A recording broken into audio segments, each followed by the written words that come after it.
அன்பின் உலகம் அன்பு நெஞ்சங்களுக்காக நான் உங்கள் அஞ்சலி ராம். இன்னைக்கு நம்ம சேனல்ல என்ன பார்க்க போறோம் அப்படின்னா பச்சை பட்டாணி மசாலா சுண்டல் தான் பார்க்க போறோம். பார்க்கவே எவ்வளவு சூப்பரா இருக்குல்ல. ஸோ பச்சை பட்டாணினா வந்து அந்த காஞ்ச பச்சை பட்டாணி இருக்கும்ல, அதை வச்சு தான் இந்த சுண்டல் செய்ய போகிறோம். பச்சை பட்டாணியில் செய்ய முடியாது. ஸோ இது வந்து காஞ்ச பச்சை பட்டாணி, இதில் தான் இந்த சுண்டல் செய்ய போகிறோம். பார்க்கவே எவ்வளோ சூப்பராக கலர்ஃபுல்லாக இருக்குல்ல. இதில் யூஸ் பண்ணுற மசாலா ட்ரை பண்ணி நீங்கள் வந்து செஞ்சு பாருங்கள், ரொம்பவே டேஸ்ட்டாக இருக்கும். அதை தெரிஞ்சுக்க வாங்க வீடியோக்குள்ளே போகலாம்.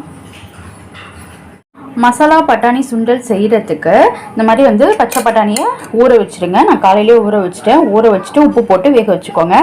ஸோ இப்போ பார்த்தீங்கன்னா இப்படி இருக்கணும், ரொம்ப குறையவும் கூடாது, வேகாமையும் இருக்கக்கூடாது. ஸோ நான் குட்டீஸ்க்கும் கொடுக்க போகிறேங்கிறதுனால இந்த மாதிரி கன்சிஸ்டன்சியில் வேக வச்சுருக்கேன். நான் பார்த்தீங்கன்னா குக்கரில் ஒரு 3 சவுண்ட் வச்சுட்டு சிம்மில் ஒரு 5 மினிட்ஸ் வைப்பேன். ஸோ இல்லை 5 to 10 மினிட்ஸ் வரைக்கும் வச்சுக்கலாம். ஸோ அது மாதிரி வச்சுருக்கேன். ஸோ நான் காலையில் ஊற வச்சது, ஸோ ரெடி பண்ணி வச்சாச்சு, வெந்துருச்சு. ஸோ இப்போ இதுக்கு அந்த மசாலா சொன்னல, இது ஒரு சூப்பரான மசாலா. இப்போ அந்த மசாலா எப்படி செய்யுதுன்னு பார்க்கலாம். மசாலா செய்கிறதுக்கு பார்த்தீங்கன்னா இங்கே பார்த்தீங்கன்னா தேங்காய் எடுத்து வச்சுருக்கேன். ஸோ தேங்காய் பார்த்தீங்கன்னா ஒரு 6 சில் இருக்கும். இது எவ்வளோ இருக்கும் பட்டாணி அப்படின்னு பார்த்தீங்கன்னா ஒரு 250 கிராம் பட்டாணிக்கு இந்த அளவுக்கு வந்து தேங்காய் எடுத்து வச்சுக்கோங்க. ஸோ ஒரு 6 சில் வந்து தேங்காய் வந்து குட்டி குட்டியாக நறுக்கி வச்சுருக்கேன். நீங்கள் துருவி கூட சேர்த்துக்கலாம், பிரச்சனை இல்லை. ஸோ இப்போ அதை நம்ம ஆட் பண்ணிக்கலாம். மிக்ஸி ஜாரில் இப்போ அதை ஆட் பண்ணியாச்சு. இது கூட பார்த்தீங்கன்னா இந்த வரமிளகா இருக்கும்ல, ஸோ அந்த வரமிளகா வந்து ஒரு 4 வரமிளகா எடுத்திருக்கேன். உங்களுக்கு காரம் ஜாஸ்தியாக வேணும், இது எப்படி இருக்குன்னா மைல்டாக இருக்கும். ஸோ இன்னும் காரம் ஜாஸ்தியாக வேணும்னா நீங்கள் இன்னொரு மிளகா கூட எக்ஸ்ட்ரா சேர்த்துக்கலாம். இது கூட பார்த்தீங்கன்னா 1 டீஸ்பூன் அளவுக்கு ஒரு 1லேருந்து 2 டீஸ்பூன் அளவுக்கு வந்து பெருஞ்சீரகம் சேர்த்துக்கிறேன். ஸோ சோம்புன்னு சொல்லுவாங்கல்ல, ஸோ அதுதான் சேர்த்துருக்கேன். இப்போ இதை வந்து நம்ம தண்ணி ஊற்றி அரைச்சிக்க போகிறோம். ரொம்ப தண்ணி ஊற்றக்கூடாது, இது நல்ல பேஸ்ட் ஆகிற அளவுக்கு நம்ம தண்ணி ஊற்றி அரைச்சிக்கலாம். இப்போ பார்த்தீங்கன்னா கடாயில் நான் என்ன சேர்த்துருக்கேன், இந்த எண்ணெய் காஞ்சதும் கல்லெண்ணெய் தான் சேர்த்துருக்கேன். இது எவ்வளோ பார்த்தீங்கன்னா 1 டேபிள் ஸ்பூன் அளவுக்கு சேர்த்துருப்பேன். அதில் 1 டீஸ்பூன் அளவுக்கு நம்ம கடுகு சேர்த்துக்கலாம். கடுகு வந்து நல்லா பொரியட்டும்.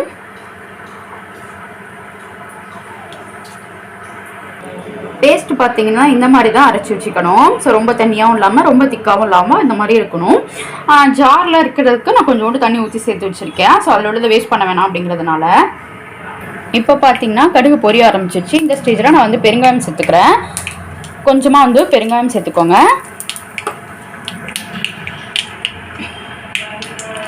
இந்த பெருங்காயம் சேர்த்த பிறகு என்ன பண்ணுறீங்கன்னா ஒரு 1/2 டீஸ்பூன் அளவுக்கு மஞ்சத்தூள். இது ஆப்ஷனல் தான், வேணால் சேர்த்துக்கலாம், இல்லைனா இல்லை. நம்ம மஞ்சத்தூள் நல்லது அப்படிங்கிறதுனால முடிஞ்ச வரைக்கும் நம்ம மஞ்சத்தூள் ஆட் பண்ணிக்கலாம். ஸோ இப்போ இந்த பேஸ்ட்டை நம்ம சேர்த்துக்கலாம். பேஸ்ட்டு ப்ளஸ் அந்த தண்ணி ரெண்டுத்தையும் சேர்த்தாச்சு. இந்த தண்ணி வந்து கொஞ்சம் சுண்டணும். ஸோ அது வரைக்கும் நம்ம வெயிட் பண்ணலாம். இது வந்து அந்த தண்ணியெல்லாம் இழுத்து கொஞ்சம் திக்காகிற மாதிரி இருக்கும். அந்த ஸ்டேஜில் நம்ம வந்து இதில் பட்டாணி ஆட் பண்ணிக்கலாம். நீங்கள் கருவேப்பிலை வச்சுருக்கீங்க அப்படின்னா அந்த கருவேப்பிலையை வந்து தாளிக்கும் போது ஆட் பண்ணிக்கோங்க. என்கிட்ட நீ கருவேப்பிலை இல்லைனால நான் சேர்த்துக்கல. இது வந்து ரொம்பவே ஒரு ஹெல்த்தியான ரெசிபி தான். உங்களுக்கு தெரிஞ்சிருக்கும், சுண்டல்னாலே எல்லாருக்கும் ஹெல்த்தின்னு தெரியும். ஸோ நம்ம சில சமயம் வந்து குட்டீஸ்லாம் என்ன பண்ணுறாங்கன்னா சுண்டல் சாப்பிட்றதுக்கு விரும்ப மாட்டுறாங்க, ஏன்னா அதில் ஒரு ஃப்ளேவரும் இருக்காது அப்படிங்கிறதுனால. பட் ஆனால் இந்த மாதிரி ட்ரை பண்ணி பாருங்கள். இது வந்து ரொம்ப அன்ஹெல்தி கிடையாது. இப்போ பீட் சுண்டல்னா கூட வந்து ஏதாவது மசாலா சேர்ப்போம், பட் அதில் அப்படிலாம் எதுவுமே கிடையாது. தேங்காய் செய்கிறது நல்லது தான். இல்லை ரொம்பவே குட்டி குழந்தையா இருக்காங்க, இல்லை 1 வயசு 2 வயசு தான் ஆகுது அப்படின்னா நீங்கள் வந்து வெறுமனே பட்டாணியை உப்பு போட்டு வேக வச்சு அதை மட்டும் மசிச்சு கொடுக்கலாம். இது வந்து பெரியவங்கெல்லாம் சாப்பிட்லாம். ஒரு 4 வயசு 3 வயசுலேருந்தே சாப்பிட ஆரம்பிச்சிடலாம். இந்த மாதிரி மசாலா கொடுத்து நீங்கள் சேர்த்துக்க ஆரம்பிச்சிடலாம். ஸோ எங்கள் வீட்டில் குட்டி பாப்பா இருக்கிறதுனால நான் தனியாக எடுத்து வச்சுட்டேன். இதை நான் வந்து இதில் உள்ள அந்த தோல் மட்டும் எடுத்துகிட்டு லைட்டாக மசிச்சு கொடுத்துருவேன். ஸோ அதுக்காக இதை தனியாக எடுத்து வச்சுட்டேன். எங்களுக்குலாம் இந்த மாதிரி மசாலா போட்டு ஒரு ஈவினிங்கில் எடுத்துக்கிறதா இருந்தால் கூட ரொம்பவே கொஞ்சம் 7 மணிக்கு முன்னாடியே எடுத்துக்கோங்க. ஒரு 6 மணிக்கெலாம் வந்து இந்த சுண்டலை கொடுத்துருங்க. பெரியவங்களாக இருந்தாலும் சரி, குழந்தைங்களாக இருந்தாலும் சரி, 6 மணிக்கெலாம் எடுத்துக்கிட்டால் நல்லது டைஜஸ்ட் ஆகிறதுக்கு. ஸோ இப்போ இந்த தண்ணி வந்து பார்த்தீங்கன்னா இதுவாகிடுச்சு, இப்போ ட்ரை ஆகிடுச்சு. பார்த்தீங்களா, கொஞ்சம் பேஸ்ட் இதில் வந்துடுச்சு. ஸோ இந்த ஸ்டேஜில் நம்ம வந்து சுண்டல் ஆட் பண்ணிக்கலாம். சப்போஸ் உங்கள் சுண்டலில் உப்பு கம்மியாக இருக்குது அப்படின்னா இந்த ஸ்டேஜில் நீங்கள் உப்பு சேர்த்துக்கோங்க. இப்போ நான் சுண்டல் ஆட் பண்ணிடுறேன்.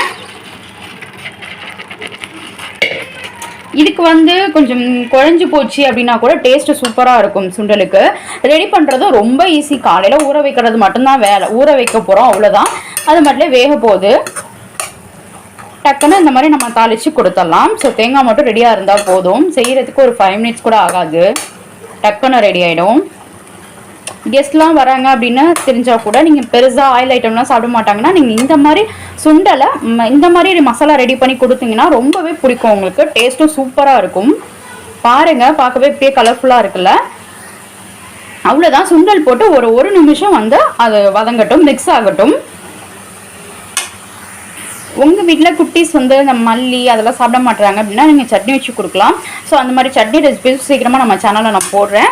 சப்போஸ் உங்களுக்கு சட்னியும் சாப்பிடல பசங்க அப்படின்னா இந்த மாதிரி இப்போ சுண்டெல்லாம் செய்யும் போது மல்லியையும் நம்ம தேங்காய் அரைக்கும் போது அரைச்சிடுங்க. அரைச்சிட்டு சேர்த்தனாலும் டேஸ்ட்டு சூப்பராக இருக்கும். அப்படி இல்லைனாலும் இப்போ வந்து நான் மல்லி சேர்க்க போகிறேன். ஸோ பார்த்தீங்கன்னா நல்லா வந்து அந்த மசாலாவும் சுண்டலும் சேர்ந்துருச்சு. ஸோ இந்த ஸ்டேஜில் நான் வந்து மல்லித்தழை ஆட் பண்ணிக்க போகிறேன் ஃப்ளேவருக்கு. நீங்கள் இப்போ கருவேப்பிலை கூட சேர்த்துக்கலாம். ரொம்பவே சூப்பராக இருக்கும். எப்போதுமே வந்து ஒரே மாதிரி தாளிச்ச சுண்டல் இல்லை மற்ற மாதிரி சாட் ஐட்டம்ஸ் எல்லாம் சாப்பிட்றதுக்கு இந்த மாதிரி சுண்டல் இப்படி ட்ரை பண்ணி பாருங்கள். ரொம்பவே சூப்பராகவும் இருக்கும், டேஸ்ட்டாகவும் இருக்கும்.